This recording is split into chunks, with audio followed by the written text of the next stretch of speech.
Welcome to Screenwriters Beat, episode 22. Yay! Season 2. That's a lot of twos. Part deux. Part deux. Who knows French for 22? Part Vendeur. I call this. Vendeur. How much? Épisode numéro 22. Thank you. Very good. We're international now. And in German, How about 22? How about that? that's good. In German, We're international. We're global. This is a Yeah, global. sorry. We're global. Heidi, what is it in German? 22. Great. Fancy. Yeah.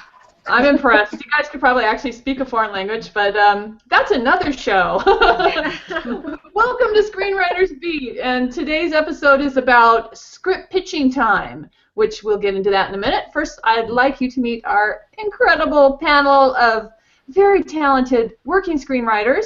We have Nicole Kiefler. Hi, Nicole. Hey, everybody. Hi, Anne. Hi, panel members. So happy to be here. And big shout out to all you screenwriters out there as well. And it's just great to be back. Yay, thank you. And it's great to also have back Nicole Jones-Dion. Hello.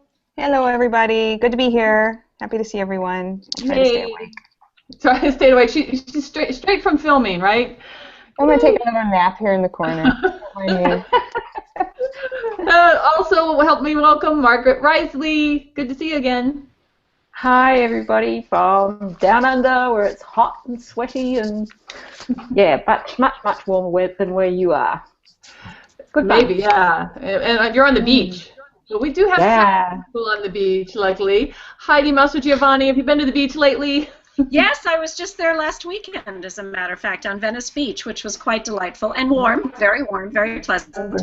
And it's so great to be back with you guys. I missed you. It's great to be back with our audience, and just great to see you all again.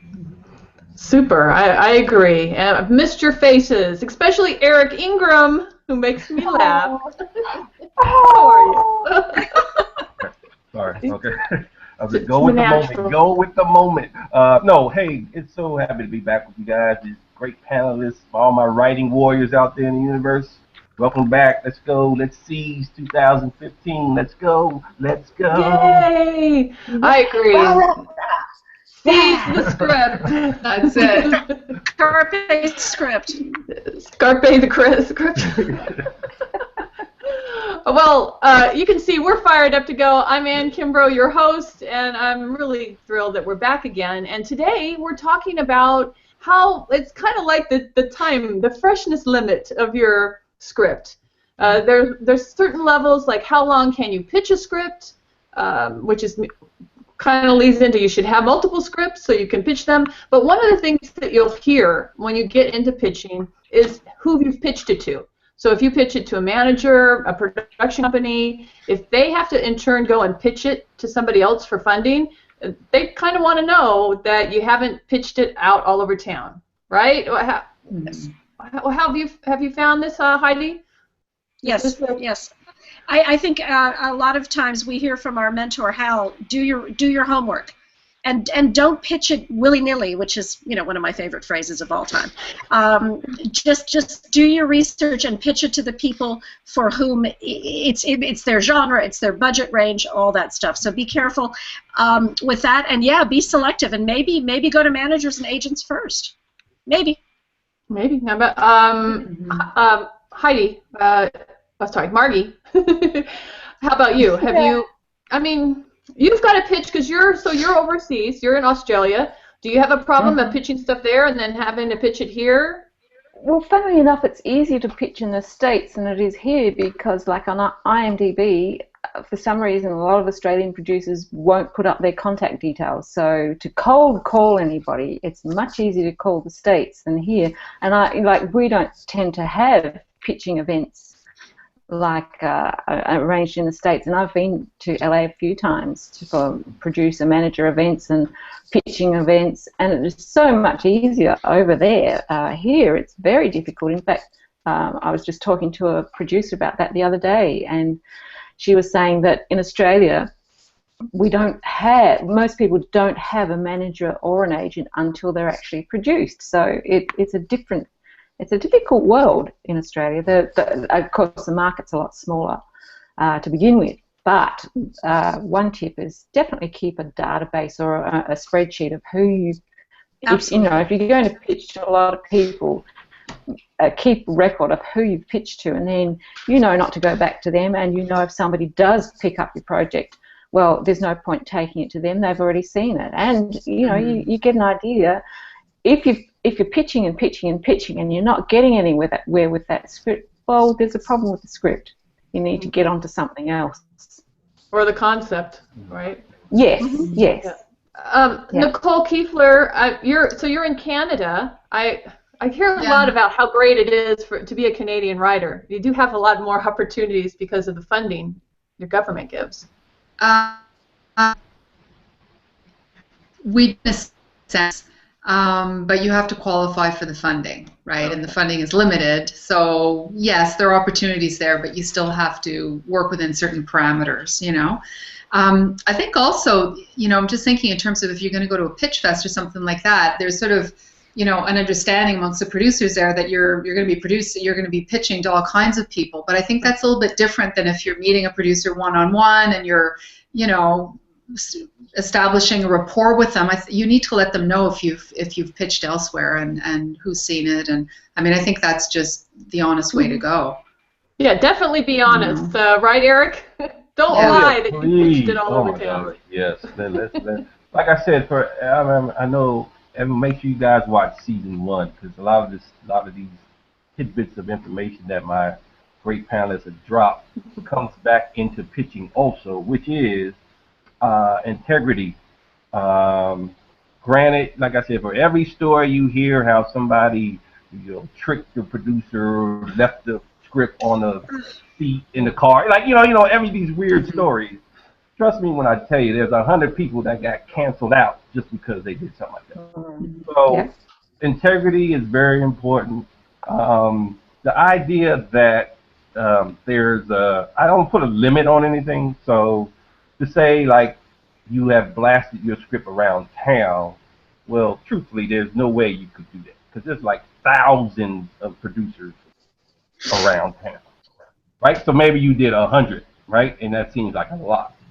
So what you do is, because remember, like Nicole said in our last episode, take your career into your own hands. So you don't stop until you get a yes.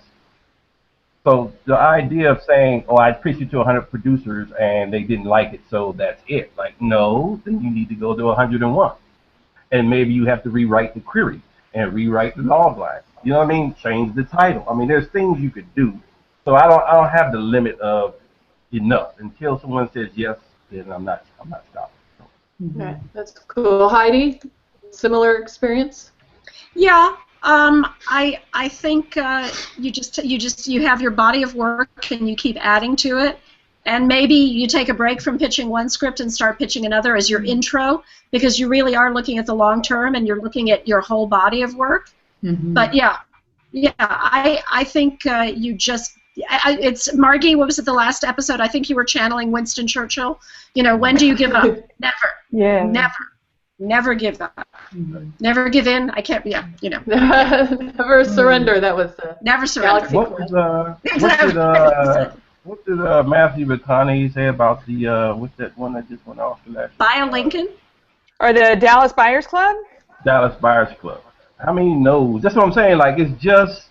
You got to understand, like, obviously, if people aren't biting on the concept, we have to rework the concept. If people aren't biting on the script, if you send it to them, they're not saying yes, and you got to do something with the script. I'm kind of assuming that's what people are doing. Like, okay, it's not working, let me change this. But the idea of just saying, I have this one script, and this is the best thing I got, and I'm going to keep going until I find that producer, da-da-da-da-da.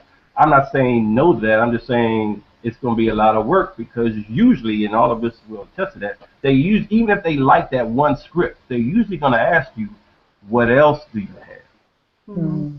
Because then you're kind of interviewing for another job. But you see what I'm saying? Are you serious about this or are you a one-hit wonder? That's kind of what I'm kind of hearing. Like, if we could just get this easy, if I could just see out this one script and I'm be a superstar. Like, no, I'm sorry, folks. It's a career move. Heidi always says it. It's a career, so you got to have the next thing. So I always say that. Always be prepared for the next thing, but don't give up on the first thing.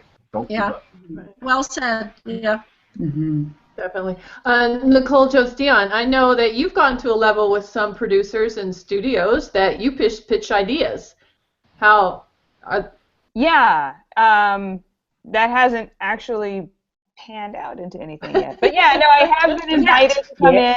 Yet being the operative word. I have been invited based on the strength of my writing samples to come in and just pitch ideas, and with the hope then being if they like one of the ideas enough, then they would pay me to write the script.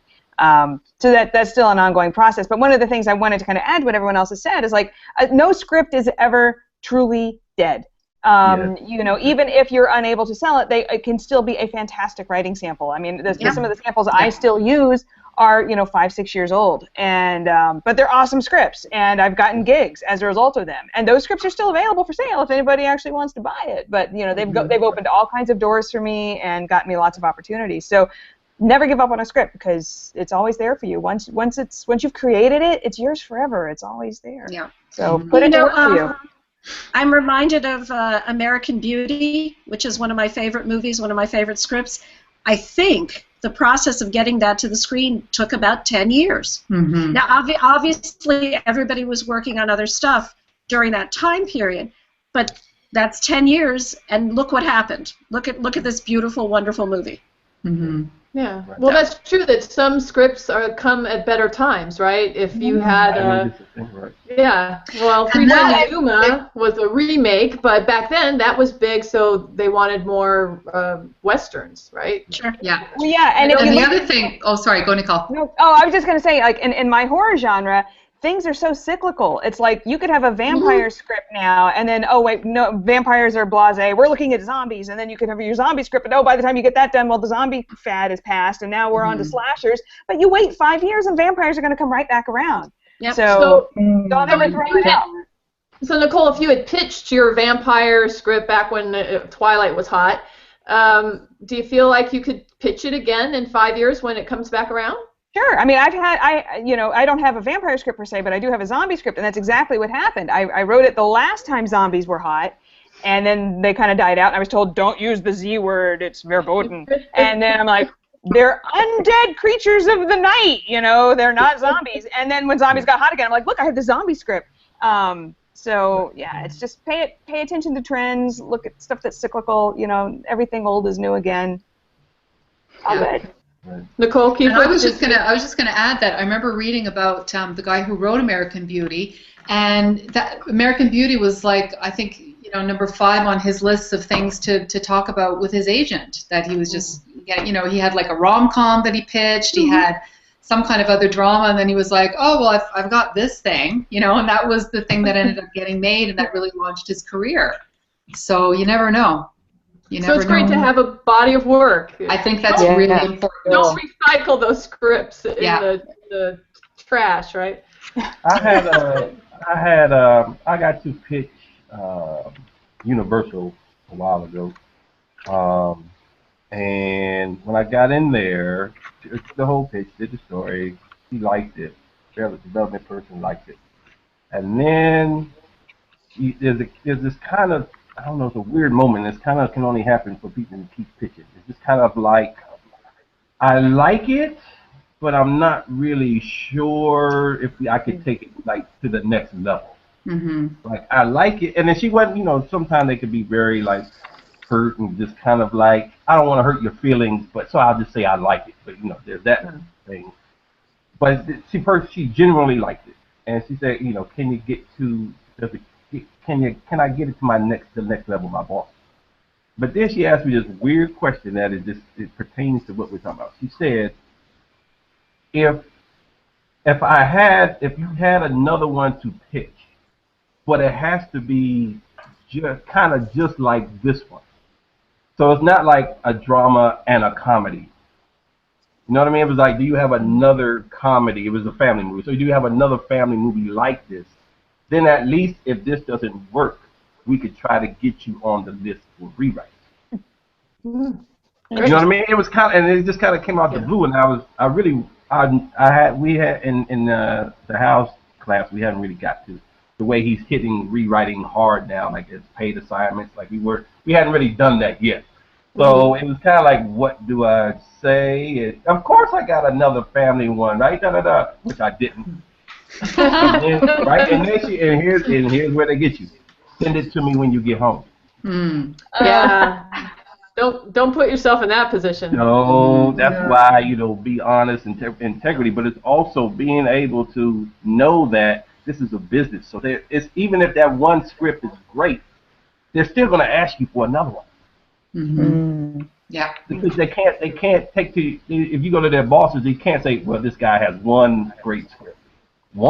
Like, what else can we see? So just, like I said, it ties into what everyone's talking about, but just please write that great script, use it. You can use it to get jobs, you can use it for your resume, but don't just if this isn't a home run, quit. Like, you know what I mean? Like, just don't do that. Just I'm a big fan about that. Just don't stop on it, right?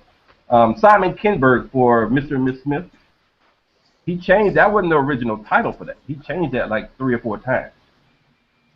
The great part about it is he had Akiva Goldsman to go to as his mentor to help him, navigate the waters of Hollywood. But wasn't. He went 3 or 4 times, changed it, rewrote it, changed this, changed the pitch. You know what I mean? So that's what we do. Yeah, that's what you've got to do. That's what I was saying earlier on. If it's not working, there's something wrong. You've got to change either the concept, the script, the pitch, or all 3. You've just got to keep working at it. Yeah. Right. Well, Page Awards does a thing called e-meetings, and I think they only do it like once a year. I know they only did it once last year, and it was with managers, so you got to pitch them, and that's the time it's only ever come up with me that they wanted to know who else I had pitched these scripts to, because obviously they're a manager, that's their job, they go out and pitch your stuff. Right. So otherwise, I think it makes sense, even in that case, you have other stuff to say, oh, well, I might have pitched this a bit, but I haven't pitched this stuff, and it's just like it. Right? This one's brand new. It's hot off the presses. No one else has always, right? Just off the presses. That's right. That cover page is brand new. No. Don't touch the ink. It'll get on your ink. Exactly. Well, cool, guys. Did anyone have anything else to add on that topic, or? The interesting thing that happened to me, an interesting thing that happened to me the other day was I was talking about my scripts that I thought would suit this producer, and I just totally ignored one that I had, I thought was far too high budget, and that was the one that she wanted the most. And I was thinking, and she said to me, look, and this is something new because I've been concentrating on trying to tone my writing back to a lower budget. And she said, no, don't consider the budget. You just don't know who can take your work where. And that was a new not a new concept, but I hadn't really been thinking about that. And she said, you don't know who I know, and you're just limiting yourself if you don't put everything out there that you've got. So yeah. She asked for 4 scripts, and that was the one that she laughed over and said, sounds great. So we'll see. Who knows? That's good. That's a good advice. That's definitely above beyond the $10 million mark. Yes, but it's not a bad idea to have one of those in your back pocket, right? Yeah. Do you guys think about the budget? This is something you're creating. We're talking about specs now, specifically specs. Do you guys think about how much it's going to cost to make it, or do you just write it? Yes. No. Yeah, no, I think I do. Absolutely. I think yeah. And because with horror, if you're doing something over $5 million, it's just, what's the point? It's like, big budget horror movies just don't get made. They don't do very well unless you are an A-list writer. Right. But even then, it's like the sweet spot for horror is under $10 million. Okay. How about you, Heidi, for comedy and marketing? Yeah, I do. I just want to keep it in mind because I think it is important when you're pitching. At a minimum, it's important when you're pitching to know if these producers are, what range are they in. So yeah, I like to sort of keep it simple. Okay. And? Margie, yeah, I definitely always consider budget. just because I like doing TV. I've been TV writing lately, and I'm very conscious of how many actors I'm using. You know, you don't want really more than 7. The less is more. If you can have a core, I mean, think of the show Friends. So if you, and that's only a half hour, but if you look at some of the shows I like to watch on TV, have huge groups like Major Crimes, and there's so, and I'm like, ooh, I think they're hard to sell. Right. So yeah, with television especially, you have to be very cognizant of cost because budgets in those TV episodes are small compared to. That was the cool thing, a big thing coming out of NATI. If you have reality shows, they sell easier because they're so cheap. Where any other, like an hour TV show, is very expensive. Right. So then I would definitely worry about cost. I think you do yourself a great service when you also think like a producer and become a producer at some point. At some point, become a producer. It only advances your career as a writer. Okay. Well, so just a little addendum. So I guess where I'm getting at was, if your idea is $40 million, whatever that is. I know for horror it might be a little different, Nicole, but I'm saying if you have a $40 million idea, would you just write it at $40 million, or are you, before you even start, you drop it down to $15 million? Well, I guess my question to you is, what makes it a $40 million film? Is it because it has so many set pieces, because it has so many effects? Is it because it needs a big name actor to carry it? Right. Now, I'm strictly, I would probably, obviously big name actors, I would add their fee to it, but strictly the story. So if I did a X-Men superhero type, right? Those are 80, 100 something million, right? Okay. I'm just trying to think. Jack Reacher, I think, was 60, roughly 60, man. But that's just set pieces and people traveling all over the place. So, but that's what I mean. But that's the idea. That idea for me was spy, international. I'm not thinking of like how many setups. I'm just thinking of the story.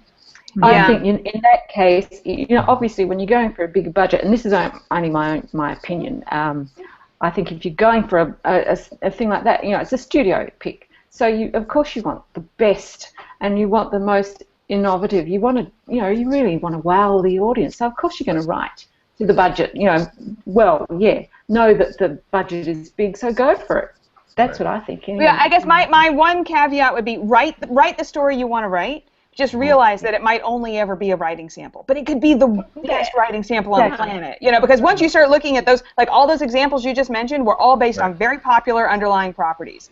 And so if you're coming in as a relative unknown writer with the script that you just came out with off the top of your head, it makes it harder to sell or convince a studio to invest $100 million or $50 million in your film.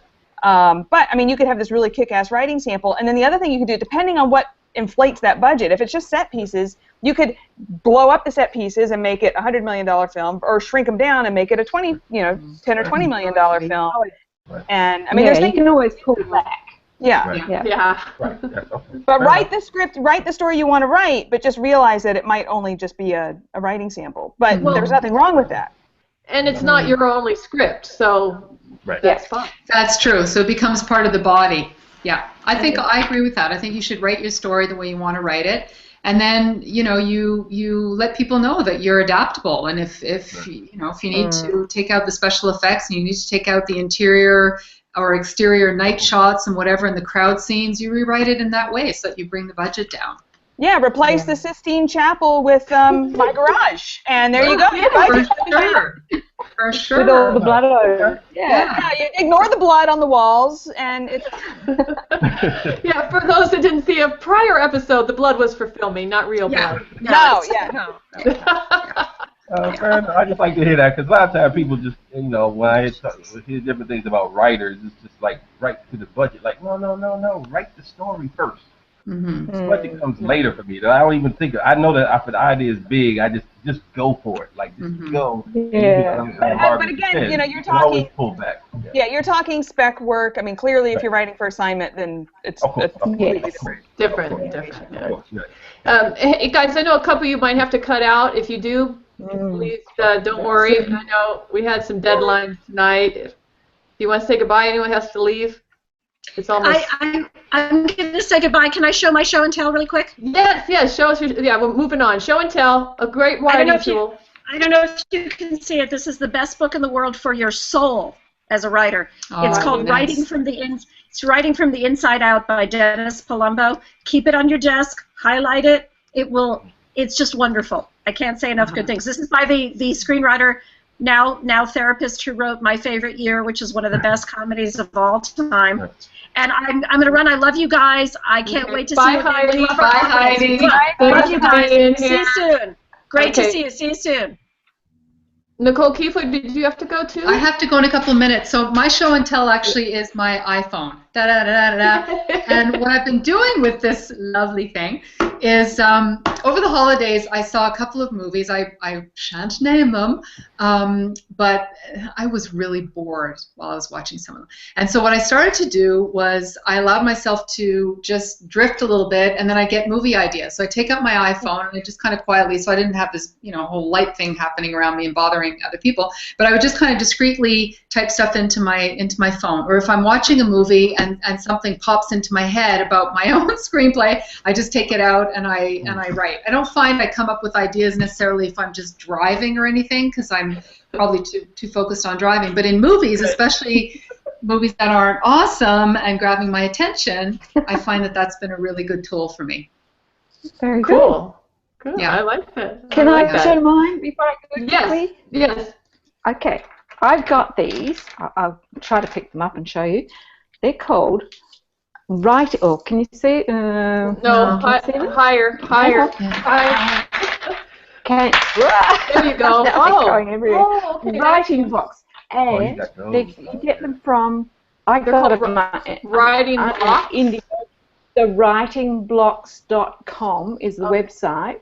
I got them under an Indiegogo campaign. And yesterday, I'd written this one scene for somebody who was looking to do a short film or a teaser. And she got back to me recently and said she'd like me to write the script, a feature script. And I thought, shit, sorry. I haven't got a clue what I've planned with this story. So, and I've had these writing blocks for ages. It was a friend who produced them. And I thought, I'm going to have to come up with a concept. What am I going to do? So I just got these and I threw them, you like that. Wow. And I thought, okay, rebel, manipulator, and I just picked out. They've all got something, like each side has got a little thing to trigger a story. Okay, character trait. Came up with this concept. Nice. And it's just so fun. Oh, excellent. So yeah, from now on, that's my idea generator, my concept generator. I like that. Fantastic. How many are there that you roll? I've got 3, 6, 9, 12 of them, and each side has something on, and there's a little booklet that goes with you. Like you choose your protagonist and their journey and their obstacles and their emotional problems and motivations and all sorts of stuff. It's fantastic. Love it. Wonderful. Excellent. Very fun. So good. I have to go because I have to get on my other call at 9 now. Okay. Wonderful seeing all of you guys. And goodbye to everybody. Okay. Thanks for having us. Bye. Bye. Eric, Nicole gotta go. They're all leaving. It's the three of us left. The Three Musketeers. Well, we're all here. We're taking over. Nicole, you need to go, right? No, I don't know. No, I don't. Okay. I don't know. I don't know what day it is anymore. So. Okay. Well, I'm see. Can you guys see this?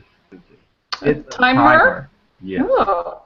What I do is, especially when it's about ready to that last edit or that couple edits before the final, if I write a scene, if it takes a minute and a half to read it, I try to cut 30 seconds out of it. Oh, you time your read. Yes. I like that. That's cool. So, and then if I have an action scene, I usually, it should take whatever. Like I said, if I get 30 seconds, it should cut down to 20. Like, you know what I mean? I'll just keep doing that. should be, and then if my final read should actually be whatever the page count is. So You know, 100 pages should be 100 minutes. So that kind of thing. So yeah, that's how big thing for me. I like that. Nicole, did you figure out something? I got nothing. I've been like looking around the room, see if there's anything. And the only thing I can come up with is like maybe I'll be boring and say, look, it's my iPad. Yay, it's got stuff in it. It's got reference materials and cool books. That, Right. I know. That's good. Well, That's important. that's very important. Well, mine is I got this from the husband when he moved offices. Oh, it's really heavy and big. It's the biggest whiteboard I've ever had. Oh my God, look how huge it is. Yeah, so I can really put a lot of things in it at once. In addition to the others that I have on the wall, you know. You have quite an impressive whiteboard collection. I do. They're all here. Yeah. This is the Sharp 1987. It was a classic, like a museum, like a whiteboard museum, right? Yes. Look at the fine wooden frame. Yeah, you can see them over here, right? Like them all. Yeah. It's okay. They work, though. They work. Yeah, that's much better than my system of all these little tiny notepads I have laying all over the house. Oh my God! I've got this whole pile here of notes. Okay, you got them too. And I see we use the same system, which is free paper that we pick up from like hotels and the real estate guys that leave this on the front door trying to get me to buy their house or whatever. It's I get all kinds of free paper. It's good. Yeah. Oh, look, someone gave me these for Christmas. These are fun. Ooh, They're paper clips with back. They're a little too girly for me, but I'll try. Nice. So we do have a question. You guys up for a question? Sure. This one is called, how do you know when your screenplay is really ready to send out? How do you know? After you send it out to a couple of people whose opinions you know and trust, and they tell you it's okay. Right. Yeah, I like that one. Yeah. Ditto. Plus, there comes a point where you just kind of know, like, this is the best. It's hard to, the more you do it, the muscle gets stronger. But it's just kind of like I've done everything I can, and now it's like that tipping point of like the jokes are starting to become boring because I know them so well, because I've read it so many times. You need to stop. You stop right there. Like she just said, get some trusted people to read it.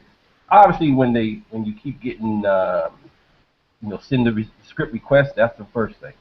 The second thing is how your conversations go when those people are calling you back, like, oh my God, this is amazing, I couldn't put it down. Then you kind of know, okay, it's pretty much locked in, pretty much, until we get an actor on or with the producer's notes and stuff like that. But right there, when people are they're so enthralled by your story or captivated by your story, that's enough is enough. But I mean, on the flip side, I guess, of what I just said earlier is you also have to come to a point where you stop sending it out to your friends and family, and you have to actually go public with it, because people will send you, very well-intentioned notes, and if you try to implement every single note, you're going to ruin your story. So you also have to kind of apply a bit of a discriminating eye to those suggestions, and you know your story better than anyone, and so some things will help elevate it, and some things will bring it down, and you just have to learn to be able to differentiate the two. Definitely. At some point, you bite the bullet, right? And you just got to do it. Yeah. Yes. The market will tell you. Yeah. Right. I mean, it's also just to piggyback.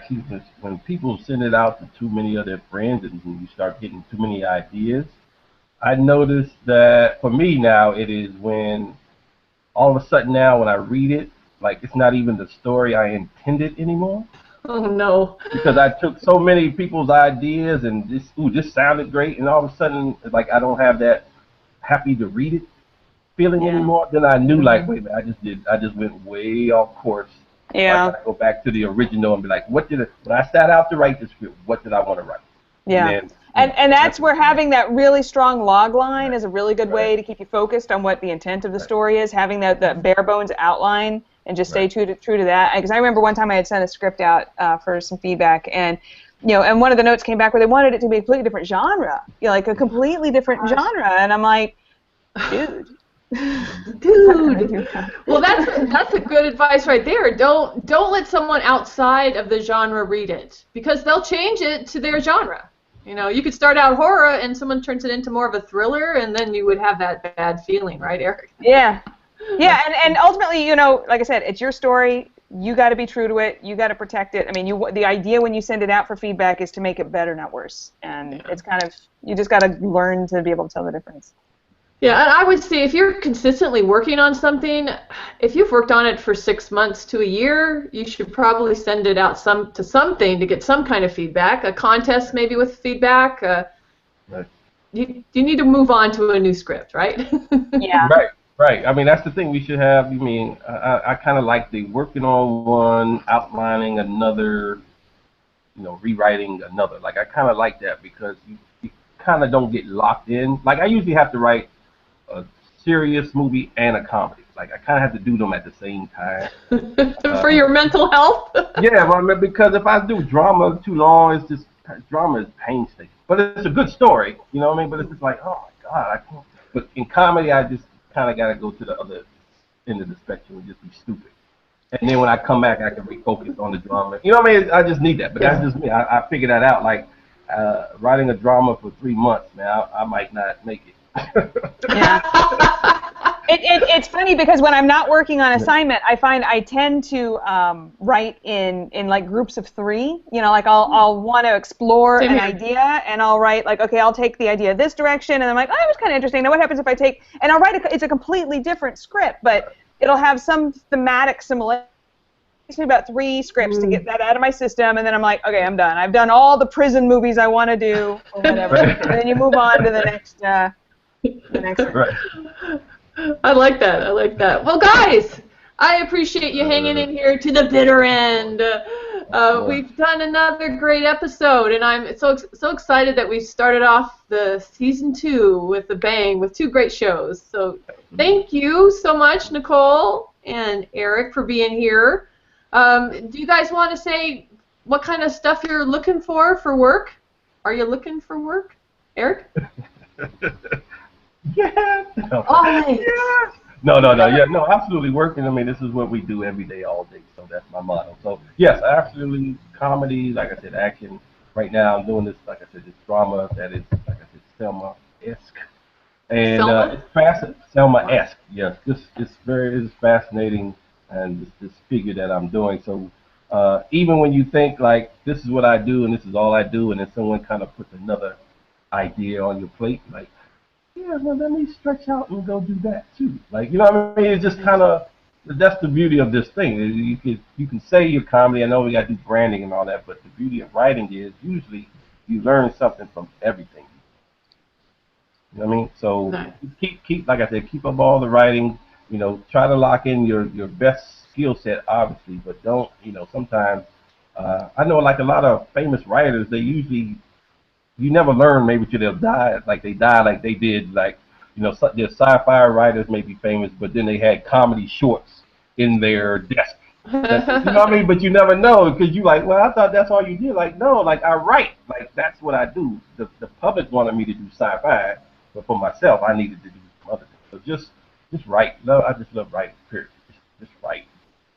That's cool. Yeah, Nicole, you stack stuff too, in addition to now directing, right? Yes. Yeah. So I mean, I have now that we're done with the principal photography on Debris. I'm back on to one of the writing assignments that I had secured before we started shooting. So I need to finish that up, and then I think I have another one that's coming up too. So, but I'm always up for more work.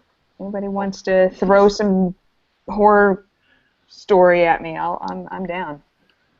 I like working. I'm a workaholic. I have no life. This is what I do. So you have a little bit of a life, a little bit. You need to come and visit me in Vegas again, okay? I know. I was thinking about that. That would be awesome. I'll take my $1,000. Yeah. Another episode. Yeah. Right. Yes. And we'll parlay that into some mega winnings. Yeah, absolutely. Well, yeah, I'm still working on my TV scripts. I'm polishing these 2 that I'm sending out. One's almost ready, and of course, then I still have like a really cool contained script that would be great to be shot in China somewhere. I want to finish that. Big market. A lot of financiers and producers coming out of Big China. Yep. But always open, like you guys, for rewrite assignments. That's definitely been a bread and butter for me, and I think you guys as well. Mm-hmm. Absolutely. Oh yeah. No, I think it was so great, you guys. I love reading you guys' stories and the success is really like I'm in the right. It's almost like I'm in the right group of people. You know what I'm saying? Like yes, people who are out there doing it day in, day out. So I'm so honored to be with you guys. This is great. Same here too. Any last words of encouragement for our great audience, Nicole? I like what Eric said. Just keep on writing. You know, just do it. Don't stop. You know, if this is what you're meant to do, do it. You'll know. You'll know. Eric? Like I said, my goal this year is to, like I said, just to keep pushing the boundaries. So just to get out of my comfort zone and just keep pushing. So it's all about writing, obviously, but just push yourself farther. Like become more creative, become more descriptive, become more, have more conflict. Like, you know what I mean? Just keep going higher and higher. So just push yourself and don't rest on what happened in 2014. Start at zero, make 2015 better. Good. Yeah, I'm trying to do exactly what both of you said, and I would encourage all of you out there to do the same thing. You only stop being a writer when you actually say I'm done. So never say you're done. You can take a break, but just keep writing. Once it's in your blood, you got no choice. Yeah. And I got the blood all over the wall to prove it. You would be so unhappy if you gave up. Yeah. So never give up. Never surrender. I love that show. That's so true. Bye out there. Thank you, Nicole and Eric, for hanging in to the bitter end. We'll be back again for a new Screenwriters Beat. Bye. Bye. Thank you, Eric.